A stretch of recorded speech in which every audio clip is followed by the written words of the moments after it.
Wow, ada program penataan Kampung Tanjung Kait, Desa Tanjung Anom, Kecamatan Mauk, Kabupaten Tangerang loh sahabat muslimah. Pemukiman tersebut terletak di daerah pesisir. Berbagai problematika terjadi di pemukiman ini, seperti rumah tidak layak huni, sanitasi buruk, dan terbatasnya akses air bersih yang perlu ditangani secara lintas sektor untuk direvitalisasi. Apakah program penataan Kampung Tanjung Kait ini bisa memberikan solusi tuntas? Mari kita simak pendapat warga sekitar. Bupati Tangerang Andi Oni membuka program penataan Kampung Tanjung Kait, Desa Tanjung Anom, Kecamatan Mauk, Kabupaten Tangerang. Bagaimana perasaan Anda? Sepertinya bagus. Perasaan ibu ya senang gitu, yang sangat dibutuhkan sama masyarakat kecil. Terus air juga harus disediakan, usahakan gratis gitu. Ya bagus lah, sangat membantu warga di situ gitu kan. Karena emang kalau tidak ada program kayak gitu tuh nggak bakalan ada buat masyarakatnya juga. Berbagai problematika terjadi di pemukiman tersebut, seperti rumah tidak layak huni, sanitasi buruk, dan terbatasnya akses air bersih. Apa dampaknya jika kondisi tersebut tetap dibiarkan? Ya bisa jadi makin buruk lah ya. Dampaknya banyak nyamuk, terus kan kalau nggak ditata salon itu kan mampet, jadi banjir juga bisa terjadi gitu ya. Menurut saya ya harus diatasi dong, karena kan itu menjadi suatu masalah ya, dan kalau dibiarkan bisa menjadi besar masalahnya. Menurut Anda, apa yang menyebabkan berbagai problematika tersebut terjadi? Kurang perhatian dari masyarakat sama pemerintah juga. Kalau buat tempat layak huni, kurangnya lapangan kerja mungkin ya. Kalau penyebabnya air kotor itu kan, karena emang lingkungannya yang kurang gitu. Harus benar-benar dibenahi gitu kan. Bisa karena anggaran, karena ngepas banget, jadi pas ngebangun daerah itu jadi ala kadarnya aja gitu. Bisa dibilang bisa menimbulkan kayak jadi nggak layak huni. Apakah problematika tersebut bisa selesai dengan tuntas hanya dengan adanya penataan ini? Ya sangat membantu, pokoknya sangat membantu banget. Kayaknya bisa deh. Kalau semisalkan programnya itu lancar dan sumber dayanya itu mudah untuk ditangani, itu menurut saya bisa menjadi salah satu solusi yang baik. Apakah masyarakat mampu mengupayakan sendiri agar pemukiman tersebut menjadi lebih baik tanpa bantuan pemerintah? Ya enggak lah Neng, enggak mampu. Orang namanya kita mah, apalagi kalau udah harga-harga naik lah buat sehari-hari juga. Menurut saya pribadi sih kayaknya nggak mungkin ya, soalnya kan kayak duitnya gede kalau kayak gitu ya. Kalau masyarakat nggak bakalan bisa deh kayaknya. Soalnya gimana kepalanya dulu, baru bawahannya gitu kan. Apa yang harus dilakukan pemerintah untuk menyelesaikan permasalahan ini secara tuntas? Pokoknya pemerintah harus terjun langsung, menata gitu, melihat langsung ke tempat rakyat gitu. Harus membuktiin apa yang harusnya dia lakuin aja gitu. Ya contohnya tempat layak huni itu harusnya ya mungkin dari faktor ekonominya, karena emang itu kurang banyaknya lapangan kerja gitu lah. Ya harus lebih benar lagi, buat dibenar lagi, dievaluasi lagi buat menjalankan tugasnya. Kondisi pemukiman yang nyaman tentu sangat dibutuhkan oleh warga negara. Sayangnya, pemukiman yang layak tidak mungkin dimiliki oleh warga kelas bawah. Berbagai program pemerintah pun belum mampu menyelesaikan permasalahan ini. Bagaimana Islam menyelesaikan permasalahan ini? Mari kita simak penjelasannya dari Ustazah. Jangan lupa buat like, komen, dan share video ini sebanyak-banyaknya.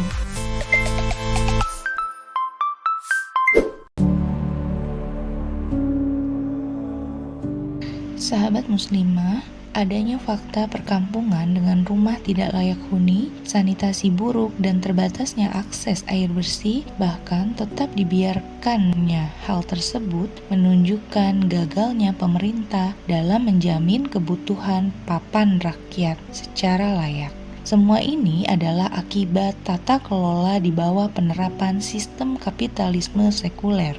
Sistem ini menyerahkan kewenangan pengurusan pemenuhan kebutuhan pokok rakyat termasuk papan kepada korporasi sebagai operator.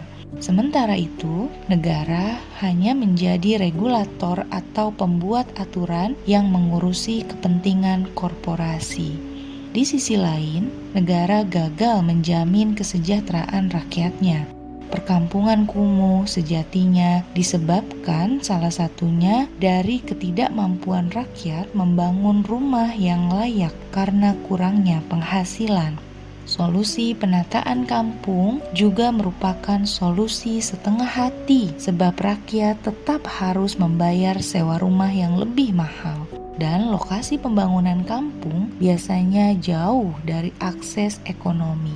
Diduga kuat, program ini hanya merampas ruang hidup masyarakat, sebab lahan tempat tinggal mereka seringkali digunakan untuk mengembangkan pembangunan bisnis yang menguntungkan para pemilik modal. Dalam sistem kapitalisme, bukan hal yang aneh jika rakyat hanya dijadikan objek bisnis para kapitalis. Berbagai program yang dibuat pun seringkali bukan berorientasi pada kepentingan rakyat, melainkan kepentingan para pebisnis swasta. Hal ini tentu berbeda dengan negara yang menerapkan sistem Islam kafah di bawah institusi khilafah. Dalam perspektif Islam, rumah merupakan kebutuhan primer bagi setiap individu rakyat, selain sandang dan pangan. Kebutuhan primer tersebut menjadi tanggung jawab negara. Negara wajib menjamin setiap rakyatnya mampu memenuhi kebutuhan akan tempat tinggal tersebut. Tentu saja rumah yang dimaksud adalah rumah yang layak, lapang, bersih, dan juga bangunannya kokoh serta aman. Bukan sekedar rumah ala kadarnya yang tidak mencerminkan hidup layak sebagaimana mestinya. Mekanisme pemenuhan kebutuhan rumah yang seperti ini menurut pandangan Islam yakni dengan adanya upaya dari negara untuk menyediakan lapangan pekerjaan yang memadai bagi para pencari nafkah atau dengan memberikan bantuan modal dan lahan kepada masyarakat. Dengan terbukanya akses pekerjaan kepada para pencari nafkah tersebut, maka peluang mendapatkan kekayaan di tengah masyarakat akan lebih terbuka. Namun, jika mekanisme ini tidak bisa menyelesaikan persoalan kepemilikan rumah, maka selanjutnya negaralah yang berkewajiban menyediakan rumah dengan menggunakan harta milik negara atau hasil dari pengelolaan harta milik umum. Negara akan menyediakan rumah yang layak huni dengan harga yang terjangkau.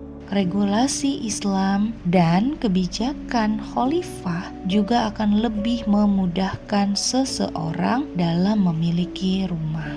Sungguh, perkara tempat tinggal akan sangat diperhatikan oleh khilafah sebagai negara yang memayungi tegaknya syariat Islam secara kafah. Karena kesejahteraan rakyat salah satunya tercermin dari tempat tinggalnya yang layak. Negara khilafah akan memastikan setiap individu rakyatnya hidup sejahtera dan aman sentosa. Salah satunya dengan negara memastikan bahwa setiap individu rakyatnya tersebut telah mampu mengakses segala kebutuhan primernya, termasuk dalam pemenuhan kebutuhan akan tempat tinggal atau rumah tadi. Maka dari sini kita memahami akan pentingnya keberadaan negara yang menerapkan syariat Islam secara kafah di dalam naungan khilafah. Wallahu a'lam bishawab.